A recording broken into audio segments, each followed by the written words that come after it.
Sometimes, the quietest people carry the loudest stories.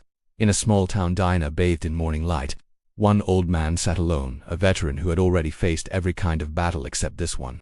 He didn't know that on this ordinary morning, a single cruel act would test not just his strength, but the soul of everyone who watched it happen. They say time makes men softer, but what happens when disrespect meets the generation that built the world we live in? When a stranger's hand strikes not just a man, but a lifetime of sacrifice.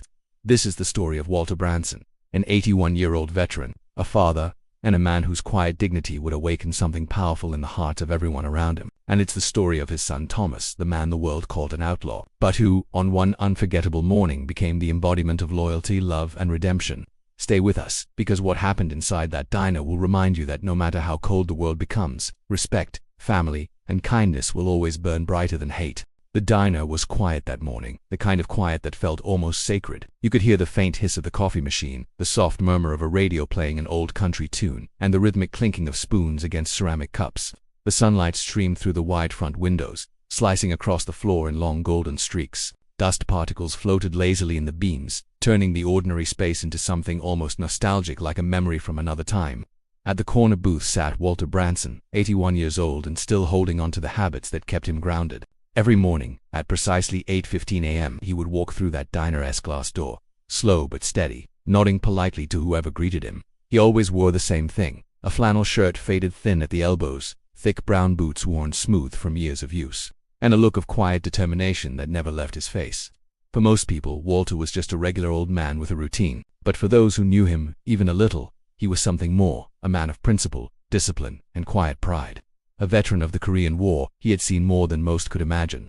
He had faced fear, hunger, and loss in the cold hills of a foreign land, but he had also learned something deeper, that dignity doesn't come from what life gives you, but from how you carry what it takes away. He sat in that corner booth the same way soldiers once sat around a campfire, calm, alert, and deeply aware of his surroundings. His hands trembled slightly as he lifted his cup of black coffee. They weren't the trembling hands of weakness, but of time, hands that had held rifles, written letters home, and built a life from scratch when the world was rebuilding itself. He took a slow sip, eyes fixed on the window where the morning sun painted the glass a warm gold.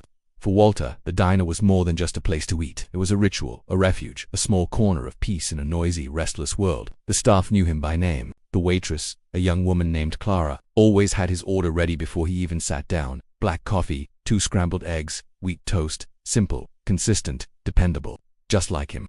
But that peaceful morning, that steady rhythm of routine, was about to break. Across the room, a younger man's voice rose above the soft hum of the diner. At first it was just irritation, the kind you hear when someone gets the wrong bill or an order mixed up. But soon the irritation sharpened into anger. "You think I'm paying for that?" the man barked. His voice was rough, heavy with ego. He was in his early 30s, strong build, thick neck, tattoos creeping up his forearms. He wasn't just angry, he was looking for a fight. Clara, the waitress, tried to calm him down, her voice soft but shaking. "Sir, I can fix it. It's just a small mistake," but he slammed his palm against the counter, the sound echoing through the room. "Don't play games with me." People looked up, forks froze midair. The radio hummed on, oblivious. Walter in his corner glanced toward the commotion. He didn't say a word, didn't even move, just watched quietly.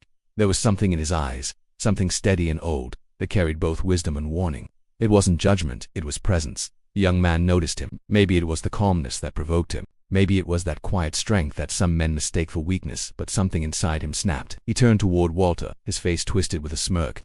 "What are you looking at, old man?" The diner fell completely silent. Walter didn't answer. He just looked at him, that same still gaze that had once steadied soldiers in battle. And then it happened. The man stormed across the room and, before anyone could react, struck Walter across the face. The sound cracked through the diner like a gunshot. Coffee cups rattled. Someone gasped. The radio fell silent. Walter's cheek flared red. But he didn't fall, didn't shout, didn't even lift a hand to defend himself. He simply raised his trembling fingers to his face, more stunned by the cruelty than by the pain. For a long moment, no one moved. Clara stood frozen behind the counter, eyes wide with shock. The other customers looked down at their plates, pretending not to have seen. It was easier to hide behind silence than to face confrontation. Walter slowly lowered his hand. His voice, when he finally spoke, was barely a whisper. "You didn't need to do that, son," the man sneered. "Then don't stare." And just like that, he turned away, laughing to himself as though he had proven something. But Walter's eyes lingered, not on the man, but on the reflection in the diner's window. He saw his own face, lined, tired, bruised, and behind it, the world he once fought for. A world where respect meant something, where people looked after one another, and now, He wondered when that had started to fade. Outside, the sun climbed higher, spilling its light across the diner's floor. Inside, the warmth was gone. The old man sat quietly, his coffee cold, his spirit heavy. He wasn't angry. He was disappointed not for himself, but for what the moment said about the times they were living in. For the first time in years, Walter felt truly alone. He had survived war, but this small act of cruelty, this careless violence, cut deeper than any battlefield wound. And yet, even in that silence, there was a flicker of something unbroken in his eyes. He still believed in kindness, in respect, in the power of humanity to redeem itself. He didn't know it yet, but before that day was over, something extraordinary would happen. Something that would restore his faith not just in people, but in family, loyalty, and the quiet power of love. The diner sat in uneasy silence after the outburst. The man who had struck Walter swaggered back to his seat, his grin wide and hollow. The sound of his laughter, low, cruel, self-satisfied, cut through the stillness like a blade. The rest of the customers stared down at their plates, pretending to eat, their guilt and discomfort hanging heavy in the air. Clara, the young waitress, stood frozen behind the counter. Her hands trembled as she tried to collect herself. She wanted to say something, to shout, to defend the old man, but fear kept her voice trapped in her throat. She had seen this kind of anger before, and she knew what it could turn into. Walter sat there, his hand still pressed lightly against the bruise on his cheek. The skin burned, but what hurt more was the quiet betrayal of humanity he had just witnessed. In war, he had seen the worst of men, but even then, there was a code, a strange sense of honor among soldiers. You fought your enemy face to face, not the helpless, not the old. He looked around the diner, seeing faces turned away. Not one person met his eyes, and yet, he didn't hold it against them. He understood fear. He understood what it meant to choose safety over courage. Still, a part of him ached, a deep, tired ache that came from realizing how rare bravery had become. The minutes crawled by. Walter didn't move. His coffee sat untouched, the steam long faded. Outside, the street began to stir with the sounds of late-morning engines rumbling, doors opening, voices drifting past the windows. But inside, the air felt thick and unmoving. He thought of his late wife, Margaret, and how she used to scold him gently for being too proud. "Walter," she would say, "the world's changing. You can't expect everyone to live by your rules anymore." He'd always smile and answer, "Then I'll keep living by mine, for both of us." Now, sitting there with a bruise on his cheek and a lump in his throat, he realized just how much he missed her, her laughter, her warmth, her quiet faith in goodness. If she were here, she'd have stood up for him, no hesitation. She'd have looked that thug straight in the eye and made him feel smaller than dust. The doorbell above the diner chimed softly as a new group of customers entered. Walter didn't look up at first. He assumed it was just another set of strangers stopping by for breakfast. But then something in the air shifted. The sound of boots on tile echoed heavy, deliberate, confident, the kind of walk that carried weight. Clara froze mid-step. The man at the counter turned, his smile faltering. The diner door swung shut behind them, and the sunlight caught on leather vests adorned with bold insignias, flaming skulls, crossed pistons, names stitched in crimson thread. They weren't just men, they were a presence, the Hell's Angels. There were 6 of them, broad-shouldered, scarred, sunburned, their tattoos coiling like smoke along their arms. Their expressions weren't angry, but sharp-lit, scanning, assessing. At their center walked a man taller than the rest. His beard was streaked with gray, his eyes hard but searching. He moved with the kind of controlled energy that comes from years of commanding respect without needing to demand it. The leader stopped just inside the doorway, his gaze sweeping the room. Conversations died instantly. The radio hummed faintly in the background, the only sound left. Then his eyes landed on Walter. The old man looked up slowly, meeting that gaze. For a moment, neither spoke. But there was something, an unspoken recognition, a connection that reached across years of silence. Clara, watching from the counter, saw Walter's lips part slightly. The biker's eyes softened. "Dad," the man said quietly. The words seemed to hang in the air, heavy and unbelievable. It was Thomas Branson, Walter's only son. The same son who had once stormed out of the family home 20 years ago after a shouting match that left both men broken and stubbornly silent. Walter had tried writing letters, but they always came back unopened. Thomas had drifted into the biker world, a brotherhood of outcasts and loyalty, far from the life his father had dreamed for him. And yet, here he was, the thug at the counter, still unaware of who had entered, smirked. "What's this, a parade?" His friend chuckled nervously. But the laughter died when Thomas turned his head toward them, his eyes cold and unreadable. He didn't say a word. He just walked forward, slow, deliberate steps that echoed like thunder. When he reached Walter's booth, he stopped. The old man looked up at his son, emotion flickering in his tired eyes. For years he had prayed for this moment, not the reunion he imagined, perhaps, but the one that destiny had chosen. Thomas slid into the booth across from his father. For a long moment, neither spoke. The silence between them was dense with memory, regret, and something unspoken but still alive. Finally, Thomas reached out and laid a calloused hand over his father's trembling one. It was a small gesture, but it carried the weight of 20 lost years. The other biker stood quietly behind him, forming a wall of presence. No words, no threats, just quiet, unyielding loyalty. Walter blinked slowly, his lips quivering as if to speak, but no words came. He didn't need them. The look in his son's eyes said everything. And in that moment, amidst the fear, the silence, and the lingering smell of coffee, something in the diner changed. It wasn't just about a man defending his father. It was about forgiveness, honor, and blood, recognizing blood even after decades of distance. The thug at the counter finally noticed where everyone's attention had turned. He straightened up, his smirk returning, trying to mask his unease. "What? You need your gang to protect you, old man," he said, forcing a laugh. The customers watched, breath held tight. Clara's hands gripped the counter. Thomas didn't look at the thug. He stayed seated, his hand still on his father's. He was calm, too calm. And that calmness was far more dangerous than rage. For the first time in his life, Walter saw his son not as the reckless boy he had scolded, but as the man he had become, strong, loyal, disciplined in his own way. Whatever came next, Walter knew one thing for certain. This wasn't going to end in violence, not if his son could help it. For a long tense moment, the diner held its breath. Every pair of eyes, every frightened soul in that little room watched the stillness between Thomas Branson, the broad-shouldered leader of the bikers, and the man who had struck his father. The clock above the counter ticked softly. The smell of burnt coffee lingered in the air, and in the middle of it all sat Walter, silent, bruised, but strangely calm, as if he knew what was coming yet also hoped it wouldn't. Thomas hadn't moved since sitting down. His large, weathered hand still rested over his father's, his thumb brushing lightly against the old man's knuckles, a simple, grounding gesture, like saying, "I'm here now. You're not alone anymore." The thug, oblivious to the history that had just walked into the room, smirked. He leaned against the counter, feigning confidence. "So what's this, a family reunion?"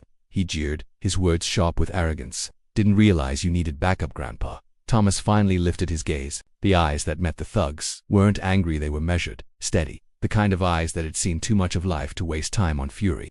He spoke softly, his voice deep and calm, the kind of voice that made people listen without being told to. "That man you laid your hand on," Thomas said slowly, "is my father." The words dropped like stones into a silent lake. No one spoke. No one dared to move. Thomas's voice didn't rise. It didn't need to. Each syllable carried authority of the weight of loyalty, the ache of lost years, and the raw power of love rediscovered. "He's 81 years old," Thomas continued. "He's a Korean War veteran. He's lived through more than you'll ever understand. And today, you thought it was tough to slap him." The thug's grin faltered, replaced by an awkward twitch of confusion. His friend shifted uneasily beside him. The customer's eyes flicked between the two men, the tension so thick it felt like the air itself had stopped moving. Thomas stood slowly, not fast, not threateningly, just deliberately. Every movement seemed controlled, purposeful. He wasn't a man preparing to fight. He was a man preparing to teach. The other bikers behind him didn't move. They didn't need to. Their silent presence was enough a reminder that Thomas didn't need fists to make a point.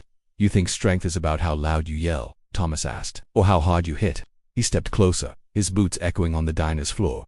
"Let me tell you something, kid. Real strength is knowing when not to." The thug swallowed hard. It wasn't the words alone, it was the conviction behind them. The way Thomas spoke, you could tell he'd lived those lessons, that he'd been on both sides of pride and pain, and had learned what it cost to live without respect. Walter watched his son, his heart swelling with a mix of pride and sorrow. This was the boy he had raised, the boy who had once fought authority, who had rebelled against rules, who had walked out of their home saying he'd never look back. And yet here he was, standing tall, defending his father not with violence, but with principle. The thug's eyes darted around the diner. He saw the other bikers watching him, silent but unwavering. He saw Clara standing behind the counter, her face pale but expectant, and he saw Walter still sitting there, calm, dignified, unbroken. Something inside him cracked. The arrogance drained from his face, replaced by a flicker of shame. He tried to laugh it off, muttering, "Whatever, man. I didn't mean anything by it," but the words rang hollow. Thomas took one step closer, his voice now quiet enough that only the man could hear. "You don't have to mean harm for harm to be done," he said. "The world's full of men who don't mean anything by it. That's how respect dies." He didn't raise his voice, he didn't threaten. He just stared at the man until the silence itself became unbearable. Finally, the thug broke eye contact. He backed away, his bravado crumbling with every step. The door jingled faintly as he pushed it open and stumbled outside, mumbling something under his breath. No one followed. There was no need. His shame would do what no fight ever could. It would haunt him, force him to confront himself in quiet moments when no one was watching. For a long moment after the door shut, no one spoke. The room remained still, the tension slowly easing, replaced by something softer, respect, relief, maybe even hope. Thomas exhaled slowly, then turned back to his father. Walter looked up at him, eyes glassy with unshed tears. "Thank you," he said quietly, "not for standing up for me, but for standing tall." Thomas sat back down across from him. For the first time in years, father and son faced each other not as strangers divided by pride, but as men connected by understanding. The waitress Clara came over hesitantly, her voice trembling. "Sir," she said to Thomas, "thank you for not, making it worse." Thomas gave her a faint smile. "Sometimes," he said, "the only way to make things better is to stay calm." She nodded, still shaken, and quietly poured them both fresh coffee. The clinking of the cups now sounded different, less harsh, more human. Around the diner, conversations slowly resumed. People began to whisper, their eyes lingering on the two men in the corner booth, the old veteran and his biker son, sitting together like time itself had folded back to heal what was broken. Walter stared into his coffee for a moment, then looked at his son again. "I fought battles long ago," he said softly, "but the hardest fight is keeping your family close." Thomas nodded, his throat tightening. "I know," he said, "and I'm sorry it took me so long to come home." Walter smiled faintly. "You're here now, son. That's all that matters." The rest of the diner faded away as father and son shared a moment of peace. Outside, the world moved on, the cars, the sunlight, the hum of life. But inside that little diner, time seemed to pause, giving space for forgiveness to breathe. And for the first time in many years, Walter Branson didn't feel alone. The tension that had filled the diner slowly dissolved like mist under sunlight. What had begun as a morning of humiliation had transformed into something rare, a quiet act of redemption. The people who had looked away earlier now found their voices again. And one by one, their eyes drifted toward Walter Branson, the old man who had just endured cruelty with dignity, and the son who had turned anger into grace. For a while, no one spoke. Only the soft clatter of dishes returned, timidly at first, like the world wasn't sure if it was allowed to move on yet. Then Clara, her hands still trembling, approached their booth once more. "Sir," she said softly, looking at Walter, "I'm so sorry for what happened. No one should ever be treated that way." Walter smiled faintly, his face calm, the swelling on his cheek still visible. "You have nothing to be sorry for, young lady," he said. "You've shown more courage just standing here than most people ever do." Her eyes filled with tears, and she nodded quickly before turning away, trying not to cry in front of everyone. Thomas sat quietly across from his father, his fingers wrapped around the warm coffee mug. He wasn't sure what to say. The silence between them was heavy, but not like before. This silence was alive. It held the things words couldn't express: regret, love, forgiveness. He looked around the diner, scanning the faces that had gone pale earlier. People began to murmur small, uncertain apologies aimed at Walter. One man even stood up, walked over and said, "Sir, I should have stopped him. I didn't. I'm sorry." Walter nodded, offering a kind smile. "Sometimes doing nothing teaches us more than doing the wrong thing," he replied. "Don't waste the lesson." The man lowered his eyes, ashamed but grateful for the grace in those words. Outside, the sun climbed higher, pouring through the windows and bathing the tables in golden light. The air inside felt lighter now, as if the diner itself was exhaling after holding its breath too long. Walter looked at his son. "You came back at the right time," he said softly. "I don't know how you knew, but I'm glad you did." Thomas smiled faintly. "Guess fate still has a strange sense of timing." The old man chuckled quietly. "Maybe it's your mother," he said. "She always had a way of bringing us back together." Thomas looked down, his throat tightening. He hadn't spoken about his mother in years. Her death had been one of the reasons he left, a grief he couldn't handle, a silence he couldn't fill. But now, hearing his father say her name with warmth instead of pain, something in him loosened. "I missed her too," Thomas said, his voice cracking. "I know, son," Walter whispered. "We both did. We just didn't know how to share it." For a long while, they sat in quiet reflection. The years that had separated them seemed to fall away with every shared glance. They didn't need to rehash old arguments or explain old wounds. In that diner, surrounded by strangers, they found something deeper: understanding without apology. Then, one of the bikers, a tall man with a scar across his jaw, stepped forward. "Mr. Branson," he said respectfully, "we didn't know you were the boss's old man. If we had, we'd have been here sooner." Walter laughed gently. "You boys have your own roads to ride," he said, "but I'm glad you ride with my son. You've kept him alive. That's more than I could have asked for." The biker grinned, nodded, and stepped back. From that moment on, the diner began to change. What had once been just a small roadside breakfast spot became something more: a place of memory, healing, and connection. Every few days, Walter would return to his corner booth at exactly 8:15, as he always had. But now, he was never alone. Sometimes Thomas joined him, parking his Harley out front, the rumble of its engine turning heads up and down the block. Other times a few of his biker brothers would tag along, each one greeting Walter with a handshake or a pat on the shoulder, treating him like one of their own. To the other customers, it was a sight to behold the old veteran and the leather-clad bikers laughing over coffee, trading stories about war and road life. 2 generations bound by respect. The people who had once looked away that morning now greeted Walter warmly, calling him Mr. Branson with genuine affection. They remembered the bruise, But more than that, they remembered how he had handled it with calm, with grace, and with a strength that didn't need to prove itself. Clara often said, "It's funny how one bad moment brought so much good after." And she was right, because that one cruel act had set off a chain reaction that no one expected. Walter and Thomas grew closer with every breakfast, every story shared, every quiet moment of companionship. They didn't need to talk about the past anymore. They were living their peace in the present. Walter's health began to decline as the months passed, as time always demands. But even as his steps grew slower and his hands shook more, he never missed a morning, and neither did his son. On one of those mornings, as they sat side by side watching the sunlight play on the chrome edges of the tables, Walter turned to Thomas and said, "You know, I used to think the world was losing its kindness, but maybe it was just waiting for the right people to remind it." Thomas smiled.